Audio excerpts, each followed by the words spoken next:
নমস্কাৰ এই মুহূৰ্তত আহিছে কেইবাটা গুৰুত্বপূৰ্ণ খবৰ বন্ধুসকল এনেবোৰ খবৰ নিতৌ চাবৰ কাৰণে আমাৰ চেনেলটো সাবস্ক্ৰাইব কৰি দিয়ক ভিডিঅ'টো এটা লাইক কৰি দিয়ক বন্ধুসকল সন্ধিয়াৰ প্ৰথম খবৰটো এটা ডাঙৰ খবৰ বন্ধুসকল আজিৰ পৰা বন্ধ হ'ব এছএছটি বাছ সেৱা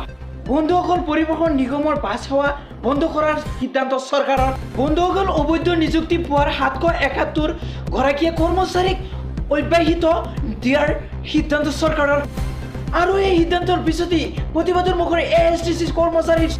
অবৈধ নিযুক্তি পোৱাৰ 771 গৰাকীৰ কৰ্মচাৰীৰ অব্যাহত দিয়াৰ সিদ্ধান্তৰ বিৰুদ্ধে প্ৰতিবাদ কৰ্মচাৰী বন্ধুসকল চৰকাৰৰ সিদ্ধান্তৰ বিৰোধিতাৰ এই প্ৰতিবাদ বন্ধুসকল পৰৱৰ্তী খবৰটো এটা হ'ল ভাল খবৰ বন্ধুসকল আজিৰ পৰা হ্ৰাস পালে ৰন্ধন গেছৰ চিলিণ্ডাৰৰ মূল্য প্ৰতিটো বাণিজ্যিক চিলিণ্ডাৰ মূল্য 83.50 টকাকৈ হ্ৰাস পাইছে পুনৰ জনাইছো হ্ৰাস পালে ৰন্ধন গেছৰ বাণিজ্যিক চিলিণ্ডাৰৰ মূল্য বন্ধুসকল আজিৰ পৰা কৰা হৈছে এই কাৰ্যকৰী জনতাক মূল্য বৃদ্ধিৰ মাদবাৰ দিয়াৰ পাছতেই এইবাৰ অলপ সহকাহ জনতালৈ বন্ধুসকল ৰঙিয়াত সংঘটিত হৈছে ভয়ংকৰ পথ দুৰ্ঘটনা বন্ধুসকল দ্ৰুতবেগী যাত্ৰীবাহীৰ পাছতো খুন্দা মাৰিলে এখন স্কুল বাছ বন্ধুসকল ইয়াৰ ফলতো বহুতো লোক আহত হৈছে